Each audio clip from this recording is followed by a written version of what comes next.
الحمد لله رب العالمين والصلاة والسلام على نبينا محمد وعلى آله وصحبه أجمعين أما بعد আমরা মুখতাসারুল উলু নামক কিতাব থেকে আলোচনা করে আসছি আল্লাহ কোথায় এ ব্যাপারে। গত সপ্তাহে কোরআনে করিম থেকে কয়েকটি আয়াত এবং নবী করিম সাল্লাল্লাহু আলাইহি ওয়াসাল্লামের আহাদিসে মুবারাকা আপনাদের সামনে পেশ করা হয়েছে। আজকেও কয়েকটি হাদিস বিশুদ্ধ আপনাদের সামনে পেশ করা হবে, যে আহাদিসগুলি হাফিজ শামসুদ্দিন যাহাবী রাহমাতুল্লাহি আলাইহি তার আল উলু নামক কিতাবে উল্লেখ করেছেন আর এর দ্বারা প্রমাণিত করেছেন যে আল্লাহ হচ্ছেন সাত আকাশের উপরে আরশে মুআল্লায়। আল্লাহ কোথায় আছেন?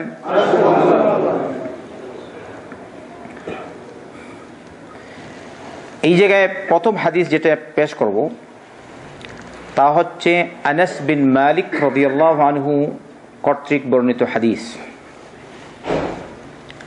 তিনি বলেন, যায়নাব বিনতু জাহশ রাদিয়াল্লাহু আনহা আল্লাহ রাসূল সাল্লাল্লাহু আলাইহি ওয়াসাল্লামের একজন স্ত্রী। তিনি নবী করিম সাল্লাল্লাহু আলাইহি ওয়াসাল্লামের অন্যান্য স্ত্রীর উপর গৌরব করতেন। তিনি বলতেন, যাওয়াজাকুন্না আহালিকুন্না ওয়া যাওয়াজানিল্লাহু মিন ফাওকি সাব'i সামাওয়াত। তোমাদেরকে তোমাদের পরিবারের লোকজন বিয়ে দিয়েছে আর আমাকে স্বয়ং রব্বুল আলামিন সাত আকাশের উপর থেকে বিয়ে দিয়েছেন। ওয়াফি লাফযিন কানাত তাকুলু ইন্নাল্লাহা আনকাহানি ফিস সামা। অন্য শব্দে এসেছে, মা যায়নাব বিনত জাহশ রাদিয়াল্লাহু আনহা বলেন, আল্লাহ রব্বুল আলামিন আমাকে আমার নিকাহ ওখানে করেছেন। কোন জায়গায়?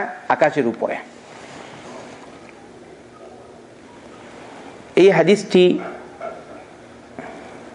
আর অন্য লফজে এসছে, ওয়াফি লাফযিন আন্নাহা ক্বালাত লিন-নবী সাল্লাল্লাহু আলাইহি ওয়াসাল্লাম যাওয়াজানি কার-রাহমানু মিন ফাওকি আরশিহি। আমাকে আপনার নিকাহে দিয়েছেন রহমান দয়াময় রব্বুল আলামিন আরশে মুআল্লা থেকে। তাহলে আল্লাহ কোথায় আছেন? এই হাদিসটি হাদিসুন সহিহ আখরাজাল বুখারী, বুখারীর হাদিস। এই জায়গায় কথা, যায়নাব বিনত জাহশকে তিনি এত মর্যাদা পেলেন, তার কারণটা কি? কারণ হচ্ছে সংক্ষিপ্ত, পরে যখন তাফসীর পেশ করব আমরা ইনশাআল্লাহ সূরাতুল আহজাব থেকে, তখন বিস্তারিত আলোচনা হবে। যায়নাব বিনত জাহশ রাদিয়াল্লাহু আনহাকে প্রথমে বিয়ে করেছেন নবী করিম সাল্লাল্লাহু আলাইহি ওয়াসাল্লামের মুক্ত কৃতদাস মাওলা রাসূলুল্লাহ সাল্লাল্লাহু আলাইহি ওয়াসাল্লাম যায়েদ বিন হারিসা। যায়েদ বিন হারিসা রাদিয়াল্লাহু আনহু পরবর্তীতে তাকে তালাক দিয়ে দিলেন। আর এই যে যায়েদ বিন হারিসা, ইনি লোকজন আগে জানতো আল্লাহ রাসূল সাল্লাল্লাহু আলাইহি ওয়াসাল্লামের পুষ্য পুত্র, পালক পুত্র।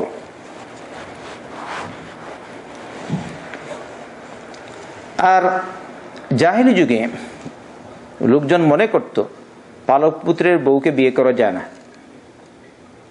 নিষেধ। মানুষের তখনকার প্রচলন ছিল।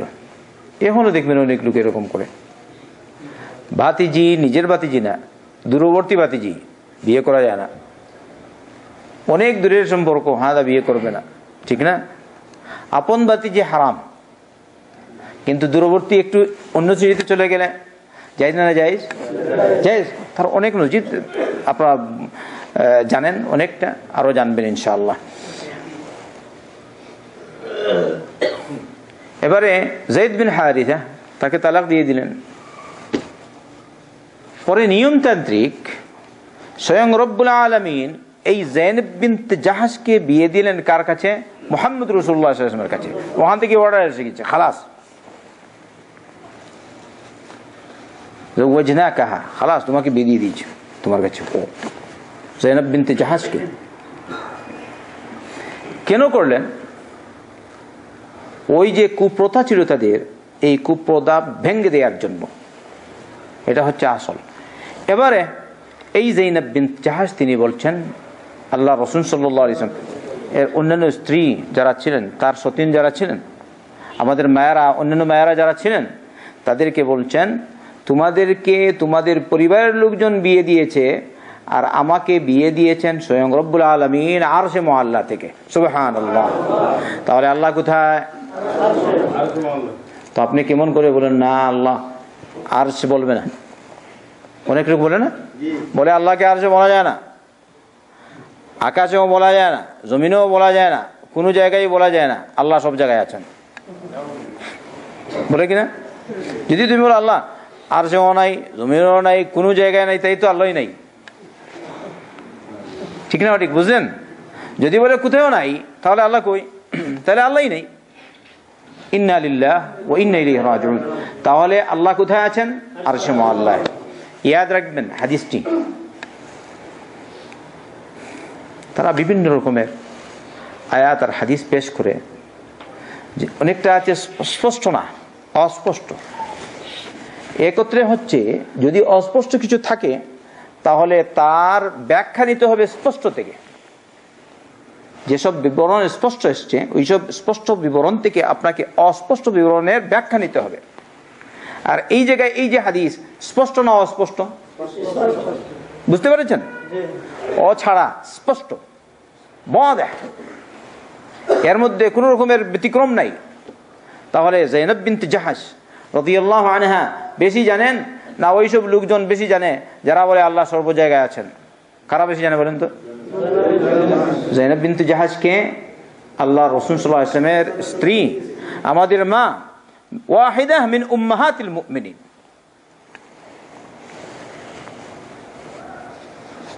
আল্লাহ স্বয়ং বলেছেন সূরাতুল আহজাবে যে নবী করিম সাল্লাল্লাহু আলাইহি ওয়াসাল্লামের স্ত্রীগণ তোমাদের মা, ওয়া আজওয়াজুহু উম্মাহাতুহুম। আমি বলিনি, বলেন আদা কিরকম আয়েশা মা হলেন? কে বলেছে তাদেরকে মা? আমাদের স্বয়ং আল্লাহ রাব্বুল আলামিন। আচ্ছা, আরেক হাদিস শোনেন। আবু সাঈদ আল খুদরি বলেছেন আল্লাহ রাসূল সাল্লাল্লাহু আলাইহি ওয়াসাল্লাম বলেছেন আলা তা'মানুনি ওয়া আনা আমিনু মান ফিস সামা ইয়াতিনি খাবারুস সামাই সাবাহান ওয়া মাসাআন মুত্তাফাকুন আলাইহি। তোমরা কি আমাকে বিশ্বাস করো না? আমাকে বিশ্বাসী বলে তোমরা কি বিশ্বাস করো না? অথচ আমি হচ্ছি যিনি আকাশের উপর রয়েছেন তার পক্ষ থেকে বিশ্বাসী। সুবহানাল্লাহ। তার পক্ষ থেকে আমানতদার। আমিনু মান ফিস সামা, ফি বিমানা ইশ আলা, আকাশের উপরে যিনি আছেন, তার মানে আরশে মুআল্লায় যিনি আছেন, ওই সত্তার পক্ষ থেকে আমি হচ্ছি আমিন। আমার কাছে আকাশের সংবাদ সকালে বিকালে সব সময় আসে। সুবহানাল্লাহ। সকালে বিকালে আসে। হাদিসটি কোন জায়গায়? বুখারী এবং মুসলিম। এখানেও ঘটনা আছে, কিন্তু ঘটনা কি বলবো, সব জায়গায় যদি ঘটনা বলে দিই তাহলে মেইন টপিক বাকি থাকবে, তাই না? এখানে উদ্দেশ্য কি বলা? আল্লাহ কোথায় আছেন? আরশে। আরেকটা রিওয়ায়াত, এই রিওয়ায়াত হাদিস মুসলিমে আবু হুরায়রা বর্ণনা করেন আল্লাহ রাসূল সাল্লাল্লাহু আলাইহি ওয়াসাল্লাম বলেছেন ওয়াল্লাযী নাফসি বিয়াদিহি মা মিন রাজুলিন ইয়াদউ ইমরাআতাহু ইলা ফিরাশিহি ফাতাবা আলাইহি ইল্লা কানা আল্লাযী ফিস সামাই সাখিতান আলাইহা হাত্তা ইয়ারদা আনহা যাওজুহা। আখরাজাহু মুসলিম। ওই সত্তার শপথ যার হাতে আমার জান রয়েছে, যদি কোনো ব্যক্তি তার স্ত্রীকে ডাকে তার বিছানায় আসতে কিন্তু সে না আসে, তাহলে ওই সময় যে সত্তা রয়েছেন আকাশের উপর তিনি তার উপর রাগান্বিত হয়ে যান, রেগে যান, অসন্তুষ্ট হয়ে যান, যতক্ষণ পর্যন্ত স্বামী তার স্ত্রীর উপর সন্তুষ্ট না হবে। তাহলে আল্লাহ কোথায়? এখানে হাদিসটি বুঝতে পেরেছেন তো ব্যাপার? স্বামী স্ত্রীকে ডাকছে আর বলছে না, এটা বর্তমানে করে যারা ওই বলে নারী পুরুষ সবাই সমান বলে না, দাবি করে, ওদের কথা। কিন্তু কখনো এরকম সমান হবে না। ইসলাম নরকে যতটুকু হক পাওয়ার ততটুকু হক দিয়েছে, নারীকে যতটুকু হক পাওয়ার ততটুকু হক দিয়েছে, কম দেয়নি। বরং দেখা যায় বিভিন্ন দিক দিয়ে নারীকে আরো বেশি দিয়েছে, কিন্তু ওরা বুঝতে পারছে না এই জন্য। কিন্তু আমাদের অনেক ছেলে এরকম আছে, আমার ছাত্রদের মধ্যে থেকেই আমি শুনে আমার বড় দুঃখ লাগলো। নারী নামে করে দিয়েছে আদা জমি জমা যা কিনে ও দিয়ে দিই, পরে বস হয়ে গেছে, পরে চলে গেছে ওর কাছে, মিথ্যা বিচারপতির কাছে, ধোঁকাবাজ, পরে আর তুমি পাবে। এরকম হয়েছে নি? আমি আমার একটা ছাত্র সম্পর্কে সরাসরি জানি, এখানেও কেউ থাকতে পারে অন্য কেউ, কিন্তু একটা লোকের সম্পর্কে আমি সরাসরি জানি। তাই নারী হবে নারী আর নর হবে নর, পুরুষ হবে পুরুষ। আর রিজালু কাওয়ামুন আলান নিসা, পুরুষদের কর্তৃত্ব থাকবে কার উপর? নারীদের উপর। কিন্তু আমাদের অবস্থান কি বর্তমানে? উল্টা, নারী সাহেবা সামনে আর নর সাহেব পিছনে। ঠিক না ঠিক বলেন তো? আর নারী নেতৃত্ব এইরকম, নারী নেতৃত্বের কিন্তু তাও বলে দে, আল্লাহ রাসূল সাল্লাল্লাহু আলাইহি ওয়াসাল্লাম বলেছেন, লা ইউফলিহা কওমুন ওয়াল্লাউ আমরাহুম ইমরাআতান, যে জাতি কোন নারীর কাছে নেতৃত্বভার অর্পণ করলো ওই জাতি কখনো সফল হতে পারে না। তাহলে কিরকম সফল হবে বাংলাদেশের মানুষ? বোঝা দরকার কিনা?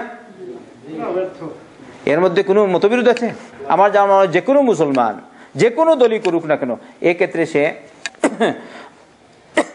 অমান্য করবে না, এ কথা প্রত্যাখ্যান করবে না আমার, কারণ এটা আমি বলিনি। কে বলেছেন?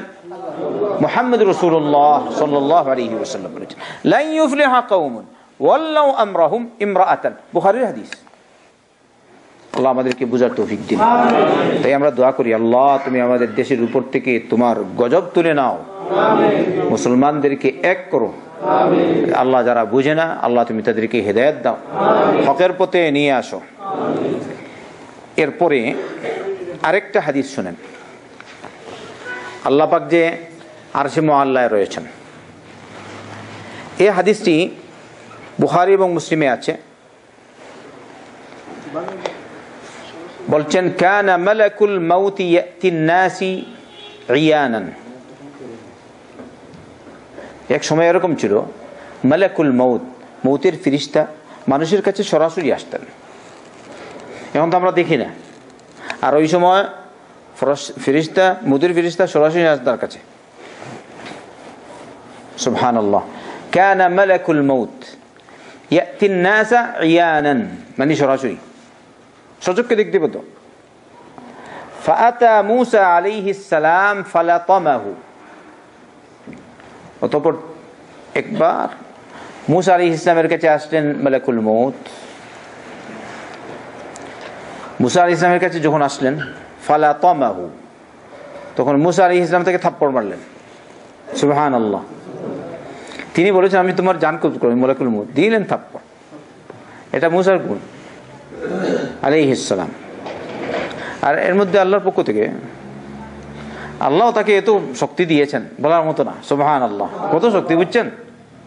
মালাকুল মউত এসেছেন মানুষ রূপে, দিলেন থাপ্পড়, একদম কি করেছেন জানেন? চোখ নষ্ট করে দিয়েছেন একটা। অন্য লফজে আছে ফাকাআহা, চোখ নষ্ট। এবারে বলছেন ফাযাহাবা বিআইনিহি, এখানে বলছেন ফাযাহাবা বিআইনিহি, চোখ উপড়ে ফেলেছেন। তারপরে তিনি ফাআরাজা ইলা রাব্বিহি আযজা ওয়া জাল্লা, মালাকুল মউত গেলেন রব্বুল আলামিনের কাছে, বা গেলেন না, উরুজ শব্দের অর্থ হচ্ছে উপরে ওঠা। তাহলে ফাআরাজা ইলা রাব্বিহি আযজা ওয়া জাল্লা, মহিয়ান ও গরিয়ান রব্বুল আলামিনের দিকে উপরে উঠলেন কে? মালাকুল মউত। তাহলে আল্লাহ যদি নিচে থাকতেন, তাহলে মালাকুল মউত কি উপরে যান না নিচেই থাকতেন? অতএব আল্লাহ কোথায়? আরশে আযীমে। স্পষ্ট কিনা? এইটা দেখাবার জন্য, উদ্দেশ্য তার ঘটনা না, কিন্তু আমরা এর সাথে সাথে ঘটনা জানতে পাচ্ছি। ফাকালা ইয়া রাব্বি বাআসতানি ইলা মূসা ফালাতামানি ফাযাহাবা বিআইনি। হে রব, আপনি আমাকে পাঠালেন মূসার কাছে, তিনি এমন ভাবে থাপ্পড় দিলেন, থাপ্পড় দিয়ে আমার চোখ নষ্ট করে দিয়েছে। হ্যাঁ, বলছেন ওয়ালাউলা কারামাতুহু আলাইকা লাশাকাকতু আলাইহি, যদি আপনার কাছে তার ইজ্জত না থাকতো তাহলে আমি কিন্তু তাকে কষ্ট দিতাম। তাহলে কি বোঝা গেল? মালাকুল মউতেরও রাগ আছে, আছে কিনা ভাই? আমি সেদিন কোন এক জায়গায় দর্শে লোকজনকে জিজ্ঞেস করলাম, আল্লাহর রাসূল সাল্লাল্লাহু আলাইহি ওয়াসাল্লামের রাগ আছে কি? বেশিরভাগ লোক উত্তর দিতে পারেনি, সবাই খামোশ। তারা বলতে চান রাগ নাই। আচ্ছা বলেন তো, যদি নবী করিম সাল্লাল্লাহু আলাইহি ওয়াসাল্লামের রাগ না থাকতো তাহলে কাফিরদের বিরুদ্ধে তিনি যুদ্ধ করতে পারতেন? তার রাগ আছে কিনা? লাজিম রাগ। স্বয়ং আল্লাহরও রাগ আছে সুবহানাহু ওয়া তাআলা। গাযিবা, আল্লাহ গাযিবা, গাযিব শব্দ নাই, আল্লাহ রাগ করেছেন। গাযব বলতে আসলে কি? রাগ করা। আচ্ছা যাই হোক, কিন্তু প্রত্যেকের নিজ স্তর হিসাবে রাগ। আর এই জায়গায় মালাকুল মউত বলছেন, যদি আপনার কাছে তার ইজ্জত না থাকতো তাহলে আমি তাকে কষ্ট দিতাম। তার রাগ উঠেছে, কিন্তু নিয়ন্ত্রণে রেখেছেন। এর দ্বারা বোঝা গেল রাগ থাকা একটা ভালো গুণ, কিন্তু এটা নিয়ন্ত্রণে রাখা এটা হচ্ছে আরো ভালো গুণ। স্পষ্ট কিনা ভাই? রাগ যদি না উঠে তাহলে তুমি কিসের মানুষ? লাজিম রাগ। কিন্তু এই রাগকে খারাপ পথে, গলত পথে তুমি ব্যবহার করবে না, ভালো পথে ব্যবহার করতে হবে। কিন্তু সাধারণত রাগ নিয়ন্ত্রণে রাখাটাই ভালো। আচ্ছা, এরপরে আসি আবার মুসা ইসলামের ঘটনার দিকে। قال ارجع الى عبدي, ওই মুসা আলাইহিস সালাম রবের কাছে গেলেন, গিয়ে বললেন এটা, হ্যাঁ এবারে না ফেরেশতা, হ্যাঁ সাহ, মুসা আলাইহিস সালাম নয়, ফেরেশতা আলাইহিস সালাম গেলেন আবার কার কাছে? মালাকুল মউত। ফেরেশতার কাছে গেলেন না কি বলছি, মালাকুল মউত আল্লাহর কাছে গেলেন। এবারে যখন আল্লাহর কাছে গেলেন, গিয়ে কথা বললেন, মালাকুল মউতকে আবার রব্বুল আলামিন বলছেন ইরজি ইলা আবদি, তুমি যাও, ফিরে যাও আমার বান্দার কাছে, গিয়ে বলো ফালিয়াদা ইয়াদাহু আলা থাউরিন, সে যেন তার হাত রাখে একটা ষাঁড়ের উপর। ফালাহু বিকুল্লি শারাতিন ওয়ারাত কাফাহু সানাতান ইয়াঈশুহা,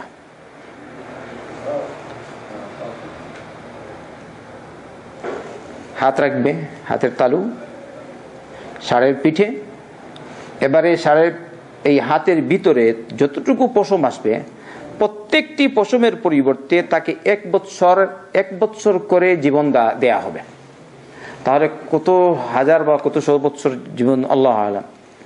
হ্যাঁ, কে গুনতে, আমরা গুনতে পারবো না। তো ষাঁড় বুঝেন, ষাঁড়ের পিঠে রাখুন, সুকামিয়েছি কতটা পশম হবে, এই যান্ত্রিক যুগে হয়তো গণনা করা যেতে পারে। আসলেন মালাকুল মউত, ও মউতের ফেরেশতা আসলেন, এসে মুসা আলাইহিস সালামকে বললেন আল্লাহ যা বলেছেন তা। ফাকালা সুম্মা মাযা বা'দা যালিক, তিনি বললেন এরপরে তারপরে কি, তাইলে কি হবে? তখন মালাকুল মউত বললেন মউত, ওই ফেরেশতা বললেন মউত।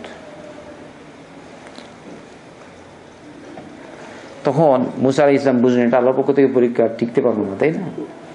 তাহলে যদি এরপরে যদি মউত হয় তাহলে আল-আন, এখনই মউত এসে যাক,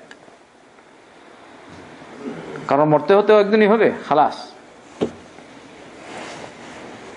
কেউ মারা গেছে, আপনি খুশি হওয়ার কথা নয়, বুঝতে পারলেন? আপনি তো একদিন মরবেন, খুশি খুশি। যদি তুমি মুসলমান হও আর যদি হও নাস্তিক মুরতাদ, বিশ্বাসই করে না মউত, তাহলে হাসি খুশি যা করো করুক, ঠিক না?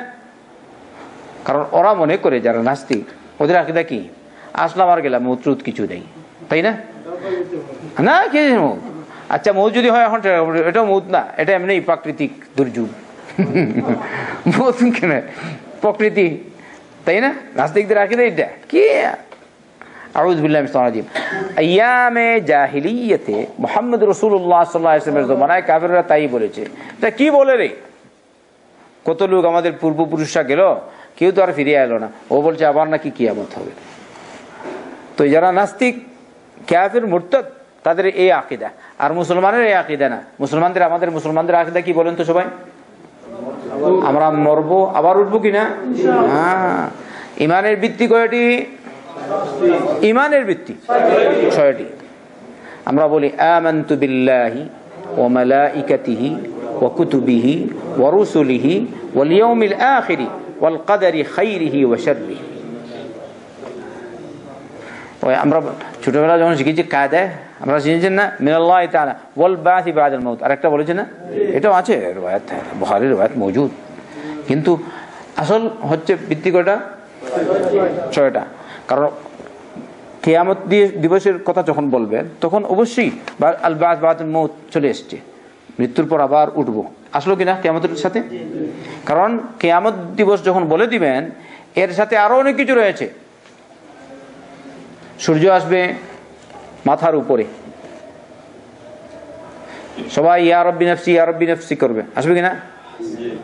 আল্লাহ রাসূল সাল্লাল্লাহু আলাইহি ওয়াসাল্লাম সুপারিশ করবেন, প্রথমে সিজদায় করবেন, তারপরে এই ঘটনা আপনারা জানেন। হ্যাঁ, এগুলো সব কিয়ামতের দিন। আচ্ছা, কিয়ামত দিবস যখন বলবেন, মানুষেরা যারা ভালো লোক, নেক লোক, ওরা ডান হাতে আমলনামা পাবে, আর যারা অসৎ লোক, কাফির, ফুজ্জার, খবিস, শয়তান, ওরা কোন হাতে আমলনামা পাবে? বাম হাতে। আল্লাহ আমাদেরকে হিদায়াত দিন, বুঝার তৌফিক দিন। তারপরে ওই সময় মালাকুল মউত মুসা আলাইহিস সালামের জান কবজ করলেন। সুবহানাল্লাহ। এই হাদিস তিনি যে উল্লেখ করলেন হাফিজ যাহাবী, এখানে বুঝাচ্ছেন ওই মালাকুল মউত ফাআরাজা ইলা রাব্বিহি আযজা ওয়া জাল্লা, আল্লাহ রাব্বুল আলামিনের কাছে উপরে উঠেছেন, উরুজ। আর এর থেকে আপনারা জানেন মেরাজ। মেরাজ আমরা সবাই জানি, আল্লাহ রাসূল সাল্লাল্লাহু আলাইহি ওয়াসাল্লাম উর্দু যুগে উঠেছেন, একে আমরা কি বলি? মেরাজ। আর নিচে বায়তুল্লাহ, কাবা শরীফ থেকে গেলেন না বায়তুল মাকদিস, একে বলা হয় ইসরা।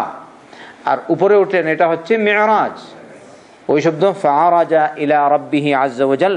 অতএব আল্লাহ কোথায়? উপরে না নিচে? উপরে। মাশাআল্লাহ। আরেকটা হাদিস শুনেন, আবু হুরায়রা রাদিয়াল্লাহু আনহু বর্ণনা করেন, আল্লাহ রাসূল সাল্লাল্লাহু আলাইহি ওয়াসাল্লাম বলেছেন, মান তাসাদ্দাকা বিআদলি তামরাতিন মিন কাসবিন তাইয়িবিন ওয়া লা ইয়াসআদু ইলা আল্লাহি ইল্লা তাইয়িব فإنها يتقبلها بيمينه ويربيها لصاحبها حتى تكون مثل الجبل. هذا حديث صحيح أخرجه البخاري. كل حديث উপর লেভেলের হাদিস, তবুও তারা বিশ্বাস করে না, এটা মানা যায় না, আল্লাহ সব জায়গায় আছে। আল্লাহ এদেরকে হিদায়াত দান করুন। বলছেন আল্লাহ রাসূল সাল্লাল্লাহু আলাইহি ওয়াসাল্লাম, কেউ যদি একটা খেজুরের পরিমাণ অথবা একটা খেজুর পাক কামাই থেকে সদকা করে, ওয়ালা ইয়াসআদু ইলাল্লাহ ইল্লা তাইয়িব, তারপর বলছেন আল্লাহর কাছে পাক বস্তুই উপরে উঠে, আল্লাহর কাছে চড়ে যায় কোন জিনিস? পাক বস্তু। আপনারা কিছুটা আরবি জানেন, সুউদ আর নুজুল। সুউদ বলা হয় উপরে উঠাকে, আপনাকে বললো ইসআদ মানে কি উপরে উঠো, আর ইনজিল মানে কি নিচে নামো। হয়তো ইসআদ শব্দ অনেকে জানে না, কিন্তু ইনজিল জানেন না? গাড়িতে উঠলেন, কে বলে ইনজিল, বলে কিনা? আপনি উপরে নিচে নামেন, ইনজিল। ইসআদ হয়তো গাড়িতে চড়ার শব্দ আছে, আর একটা ইরকাব, ইরকাব বুঝেন না? আচ্ছা, এমনি সাধারণত উপরে উঠা, হাদা সুউদ, বুঝতে পারছেন? সিঁড়ি বেয়ে উঠছেন, সুউদ। অথবা গাড়িতে আছেন, উপরে টিলার দিকে উঠছেন, হ্যাঁ দেখি সুউদ, নিচে নামছেন, এটা কি হচ্ছে? নুজুল। তাই ওয়ালা ইয়াসআদু ইলাল্লাহ ইল্লা তাইয়্যিব, আল্লাহর কাছে উপরে উঠে কোন জিনিস? তাইয়্যিব। তাহলে আল্লাহ উপরে নামছে, ফাইন্নাহা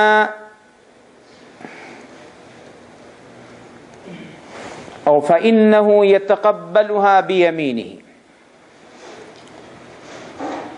আল্লাহ রাব্বুল আলামিন ওকে তার ডান হাতে নিয়ে তাকে কবুল করেন, আর ওটাকে কি করেন? ওয়ুরাব্বিহা লিসাহিবিহা, আর যে ওই সদকা করলো তার জন্য লালন পালন করলো, ওটা বৃদ্ধি করতে থাকেন। হাত্তা তাকুনা মিসলাল জাবাল, এমন কি ওই তামরা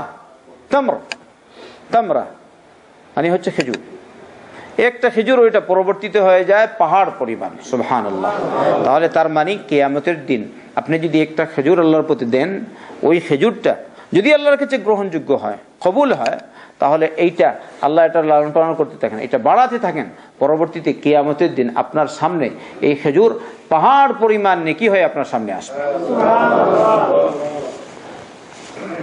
তাহলে আমরা চেষ্টা করব আল্লাহর কাছে আমাদের যে আমল উপরে যাবে ওইটা যেন হয় ভালো আমল। আর আল্লাহর কাছে ভালো আমল ছাড়া উপরে উঠে না। আপনি হারাম কামাই করলেন, হারাম কামাই দিয়ে সদকা আল্লাহর কাছে যাবে? উপরে উঠবে না। হারাম কামাই, নাউযুবিল্লাহ, শুনে অবাক, শুনেছি অনেক বাংলাদেশি নাকি, এই বাংলাদেশ বেতনই বা কত, যাও জুয়া খেলে। বেশিরভাগ মানুষের বেতন কম না? 8 ঘন্টা ডিউটি করে, কয়শো রিয়াল বেতন। ওই বলো দিয়ে লোক 350, 350, তাই না? আরো আছে আশপাশে কত কোম্পানি আছে এরকম। আচ্ছা মনে করেন যদি তোমার বেতন হয় 700, 800, আবার জুয়া খেলো, একসাথে চলে গেল 1000, তো কি অবস্থা?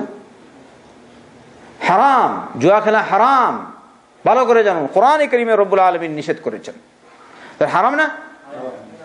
সারা দুনিয়ার উলামা এর মধ্যে মুত্তাফিক, একমত, জুয়া খেলা হারাম। আর আমার দেশের মুসলমান, হ্যাঁ, সেদিন এক বিলায় গেলাম, ওখানে বলছে ওখানে জুয়া খেলে, নামাজ নাই, রোজা নেই, নাউযুবিল্লাহ। এমনকি কোনো এক ব্যক্তি সম্পর্কে আমাকে বলা হলো, সে নাকি কয়েক বছর যাবত এখানে এসছে, মাত্র 3 দিন না 4 দিন জুম্মার সালাত পড়েছে। নাম তো মুসলমান, কিন্তু বাস্তবে মুসলিম। 3 বছর, 4 বছর বা 5 বছর, 6 বছর যাবত মাত্র 3টা জুম্মা পড়েছে। তাহলে আপনি বুঝে কি কিরকম মুসলমান বলবেন? আল্লাহ রাসূল সাল্লাল্লাহু আলাইহি ওয়াসাল্লাম বলেছেন, আমাদের মাঝে আর কাফিরদের মাঝে পার্থক্য হচ্ছে সালাতের। যে সালাত পড়লো সে মুসলিম, আর যে সালাত পড়লো না সে কি বলে? কাফির।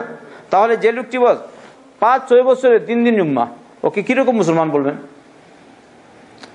আল্লাহ তুমি এদেরকে হেদায়েত দান করো, বুঝার তৌফিক দাও।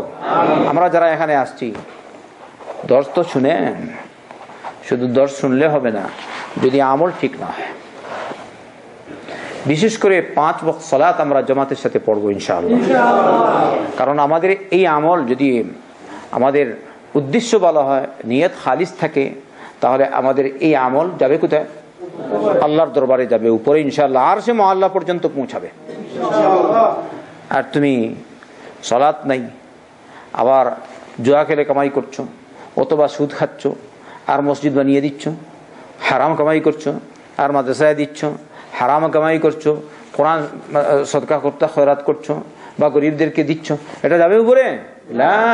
কারণ আল্লাহ পাক কামাই ছাড়া অন্য কামাই কবুল করে না। কোন কামাই কবুল করে? আপনার পাক কামাই অল্পই হোক। আপনি কেন বলবেন হ্যাঁ একটু এদিক সেদিক করলে তো একসাথেই 1 বছরে ধনী হয়ে যাব? দেখো এই লোকটি তোমার সাথে কি রকম হিংসা করছে, বলে কিনা? বড় কেসের মালিক অথবা অন্য কিছু, একটু ইজি, প্রত্যেক দিন যে 100 রিয়াল মারে, কেউ কিছু বলতে পারবে না, আছে কিনা?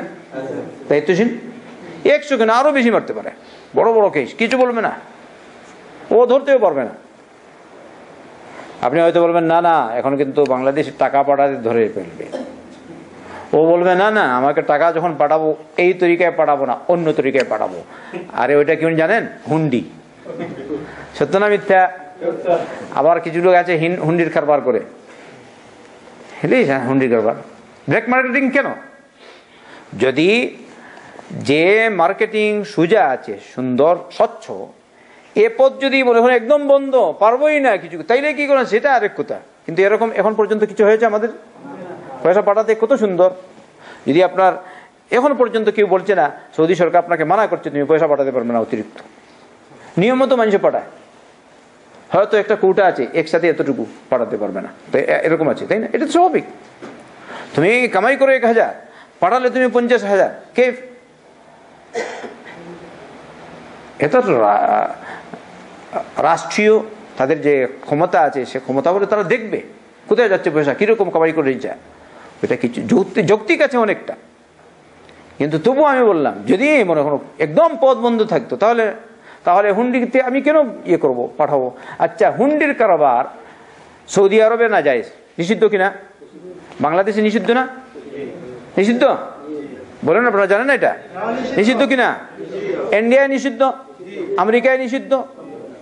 আচ্ছা, আমেরিকায় নিষিদ্ধ, লন্ডন নিষিদ্ধ, ইসরায়েল নিষিদ্ধ, সারা বিশ্বে নিষিদ্ধ। সবাই বলি নাউযুবিল্লাহ। তাহলে এই কারবার মাধ্যমে কামাই করা এটা জায়েজ হবে? তো তুমি কেন পয়সা পাঠাও? এটা পয়সা পাঠাও না, যথাসাধ্য কেউ যেন এই হুন্ডির মাধ্যমে পয়সা না পাঠায়। খবরদার, ফায়দা হবে না। কিছু লোক আছে এরকম, দুই একটাকে এখানে দেখতাম মাঝে মধ্যে আসতো, হুন্ডি আমাকে বলেছে ও হুন্ডি কারবার করে, এখানে কালেকশন করার জন্য আসে। উদ্দেশ্য দর্জ না, উদ্দেশ্য হচ্ছে গ্রাহক সঞ্চয়। আল্লাহ হিদায়াত দিন। আচ্ছা, আমি সত্য বললাম না মিথ্যা? হ্যাঁ ইয়ানি হ্যাঁ, আমি তো কিছু বলি না। আমি দেখি আপনারা কি এমনি বলেন? আমি তো এতগুলো দেখতে পারবো না, মাঝে মধ্যে ধরা পড়ে, সব তো আর ধরতে পারবো না। কিন্তু দুই একটাকে আমি দেখেছি এরকম উদ্দেশ্য তার এইটা। যখন দেখলো একটা এরকম ওই কালোবাজারি এসছে, অনেক পূর্বে আমি একটা দর্শ দিয়েছিলাম, এরপর থেকে আর আসে না, নেই। কারণ ওখানে বেরোতে তো আমার বিরুদ্ধে কথা বলবে। ওই যে আগের জমানায় শুনতাম মসজিদে চুর গেছে, চুরি করে পয়সা টয়সা নিয়ে এরকম। এবারে ইমাম সাহেব বলছেন আস-সারিকু ওয়াস-সারিকাতু ফাকতু আইদিয়াহুমা, চুর আর চুরনির হাত কেটে দাও। এখন সে তো রেগে গেছে, বুঝছো, তার ভিতরে এরকম সে যখন এরকম শুনেছে আস-সারিকু ওয়াস-সারিকাতু ফাকতু আইদিয়াহুমা, বলছে আরে মোল্লা, হ্যাঁ তুমি কিরকম জানলে আমি যে চুরি করে এসেছি? নাও তোমার পয়সা, আমি চলে যাচ্ছি। এটা আগের জমানার ওয়াইজ আলিমরা বলতো আর কি, সত্য হতে পারে, অসম্ভব কিছু না। আল্লাহ হিদায়াত দিন, বুঝার তৌফিক দিন। তোমার মধ্যে দোষ আছে, আমাদের মধ্যে দোষ নাই। আমি যদি ওয়াজ নসিহত শুনি, আমার জন্য উচিত হলো আমি ওয়াজ নসিহত শুনে আমি শুধরাবার চেষ্টা করব। আমি কি বলবো আর যাবো না ক্লাসে? বলেন তো, বলবো? যদি এরকম হয় তাহলে তুমি নামাজই পড়বে না। কারণ গোটা কোরআনই উপদেশ, গোটা কোরআনই যিকির। ওয়া আনজালনা ইলাইকা যিকর, আর যিকিরের আসল মানে কি? উপদেশ। গোটা কোরআন যিকির। আল্লাহ আমাদেরকে বুঝার তৌফিক দান করুন। এতটুকু আলোচনা করলাম, এখানে শেষ করছি। আল্লাহর কাছে দোয়া করি, আল্লাহ তুমি আমাদের আকীদা বিশ্বাসটি করে দাও, আমাদেরকে মাফ করো, দুনিয়ার সমস্ত মুসলমানদেরকে মাফ করো, আমাদের আম্মা আব্বাদেরকে মাফ করো। যারা জীবিত আছেন আল্লাহ তাদেরকে হায়াতে তয়্যিবা দাও, যারা মারা গেছেন আল্লাহ তাদেরকে জান্নাতুল ফিরদাউস দান করো। দুনিয়ার মুসলমানদেরকে এক করো, সকল মুসলমানদের ঈমান আমলের হেফাজত করো। কাফির কুফফারদের, নাস্তিক মুরতাদদের ষড়যন্ত্র থেকে আল্লাহ মুসলমানদের হেফাজত করো। আল্লাহ আমাদের পরস্পরে মিল মহব্বত, ভালোবাসার সৃষ্টি করে দাও। আয় আল্লাহ, একে অপরের সাথে আমাদের যদি হিংসা বিদ্বেষ থাকে তা তুমি দূর করে দাও, আমাদের মন ফরেশ করে দাও, সারা দুনিয়ার মুসলমানদেরকে পুত পবিত্র করে দাও। রব্বানা তাকাব্বাল মিন্না ইন্নাকা আনতাস সামিউল আলিম ওয়া তুব আলাইনা ইন্নাকা আনতাত তাওয়াবুর রহিম। আল্লাহুম্মা সাল্লি ওয়া সাল্লিম ওয়া বারিক আলা মুহাম্মাদিন ওয়া আলা আলিহি ওয়া সাহবিহি আজমাইন।